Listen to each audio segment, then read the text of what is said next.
વડોદરાથી સમાચાર સામે આવ્યા છે, જ્યાં વડોદરામાં લોકો હાલાકી ભોગવી રહ્યા છે। મહત્વનું કહી શકાય, વડોદરામાં લોકો હેરાન પરેશાન થયા છે, જ્યાં પાણી વિભાગની બેદરકારીના કારણે લોકોને પરેશાન થવાનો વારો આવ્યો। કરોડોના ખર્ચ બાદ પણ પૂર્વના નાગરિકો પાણી માટે ટેન્કરના સહારે છે, જ્યાં 200 કરોડના ખર્ચે નખાયેલી સ્કાડા યોજના નિષ્ફળ થયાના આરોપ પણ ત્યાંના લોકો દ્વારા લગાવવામાં આવ્યા। મનપાના અધિકારીઓ અને કોન્ટ્રાક્ટરોની મિલીભગતના આરોપ લગાવાયા। તો પૂર્વાની અનેક સોસાયટીઓ આવે તેમજ ગટરનું ગંદુ પાણી આવી રહ્યું છે તેવું પણ તેમના દ્વારા કહેવામાં આવ્યું। તો મહત્વનું કહી શકાય, વડોદરાના લોકો હાલ હાલાકી ભોગવવા મજબૂર બન્યા છે। પુષ્ટિદ્વાર તેમજ પુષ્ટિ પ્રભા ધરતી ટેન્કર દ્વારા તેમજ કોર્પોરેટર અને નાગરિકોની રજૂઆત બાદ પણ કામગીરી નહિવત બરાબર જોવા મળી રહી છે। 200 કરોડના ખર્ચે નખાયેલી સ્કાડા યોજના નિષ્ફળ થવાના આરોપ પણ રહીશો દ્વારા લગાવવામાં આવ્યા છે, જ્યાં મનપાના અધિકારીઓ અને કોન્ટ્રાક્ટરોની મિલીભગતના આરોપ પણ લગાવવામાં આવ્યા। પૂર્વની અનેક સોસાયટીઓમાં ગટરનું ગંદુ પાણી પણ આવી રહ્યું છે, જ્યાં વડોદરામાં મનપાની પાણી વિભાગની બેદરકારીથી લોકોને હાલાકી ભોગવવાનો વારો આવ્યો। લોકો હેરાન પરેશાન થયા છે। કરોડોના ખર્ચ બાદ પણ પૂર્વના નાગરિકોને પાણી માટે ટેન્કર મંગાવવું પડી રહ્યું છે, તેઓ ટેન્કરના સહારે છે। હું પૂછીશ સવાલ। બેન, આ કયો વિસ્તાર છે અને તમારી પાણીની શું સમસ્યા છે? આ પુષ્ટિદ્વાર છે, ધરતી પાસે આવ્યું છે। પાણી એકદમ કાળું જ આવે છે ને બદબૂ એટલી મારે કે જો હમણાં બીમાર પડી જાય, સ્મેલ પણ નહીં લેવાતી, એટલું કાળું કાળું પાણી આવે છે। અધિકારીઓ આવે છે ખરા? આવે છે પણ કઈ રિપ્લાય આલતા નથી, એ લોકો જવાબ આપતા નથી। એ લોકો કેટલા વર્ષથી તમારી પાણીની સમસ્યા? 3 વર્ષથી 3 વર્ષથી ચાલે છે। ટેન્કર મંગાવવું પડે છે, પૈસા બગાડવા પડે છે ટેન્કર પાછળ। આ કયો વિસ્તાર છે અને સ્માર્ટ સિટીમાં તમને શું તકલીફ પડી રહી છે? પૂર્વ વિસ્તાર પુષ્ટિદ્વાર સોસાયટી, મકાન નંબર B31, વોર્ડ નંબર 15 માં આવેલું છે।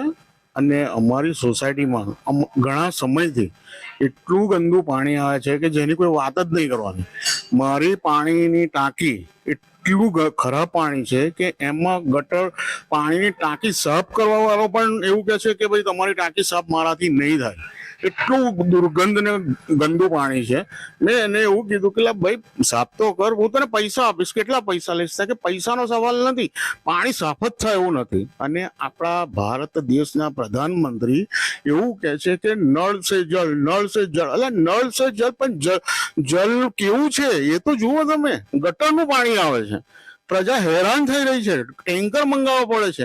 ટેન્કર વાળા પણ એટલી ઉતાવળ કરે છે કે જેની કોઈ વાત નહીં કરવાની, એટલી ત્રાહી મામ પોકારી। અમને તો એવું થાય છે કે આ મકાન વેચી અને બીજા ગામડે રહેવા જતા રહે, એટલી ખરાબ પરિસ્થિતિ ઉભી થઈ છે। શું નામ છે તમારું? મારું નામ અશોકભાઈ છે। આશીષભાઈ, શું કહેશો? પૂર્વ વિસ્તારના મંત્રી, મેયર, ચેરમેન, કરોડોનો ખર્ચો છતાં તમારા વિસ્તારમાં પાણીની તકલીફ છે? સમગ્ર પૂર્વ વિસ્તાર છેલ્લા 3 થી 4 વર્ષથી જે એક અનગઢ કોન્ટ્રાક્ટર કહેવાય એવા વેલજી રત્ના સોરઠિયાને કામ આપ્યા બાદ સમગ્ર તંત્ર, અધિકારી, પદાધિકારી એના ઘૂંટણીએ પડી ગયા હોય એમ હાથ જોડીને કામગીરી લેવામાં આવી।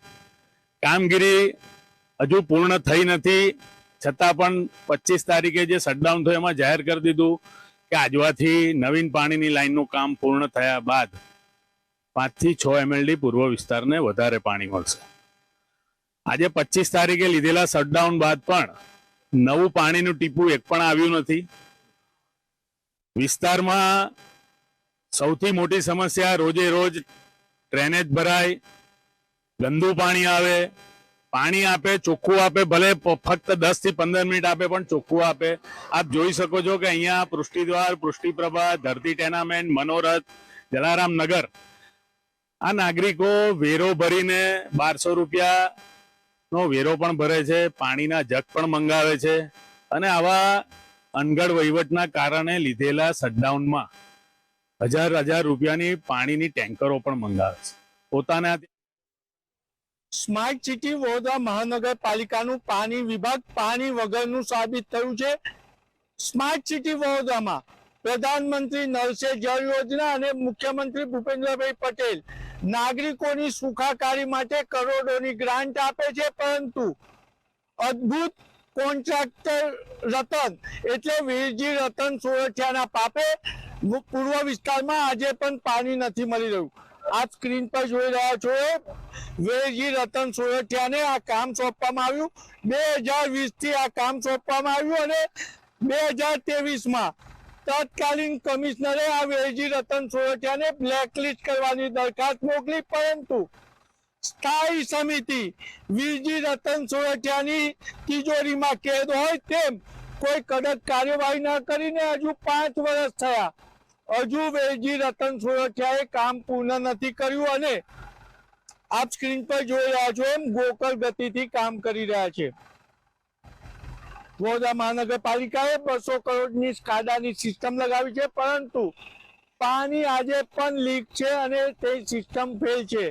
ત્યારે વીરજી રતન સોરઠિયા સામે કાર્યવાહી કરવામાં આવશે, કારણ કે કમિશનરો બદલાય છે, પરંતુ વીરજી રતન સોરઠિયાને સંરક્ષકો અધિકારી જેમનો ધર્મ છે નાગરિકોની સેવા, પરંતુ કોન્ટ્રાક્ટરો માટે કર્મ કરી રહ્યા હોય તેના લીધે વીરજી રતન સોરઠિયાના પાપે નાગરિકો પાણી વગર ટેન્કર રાતથી કામ ચલાવી રહ્યા છે.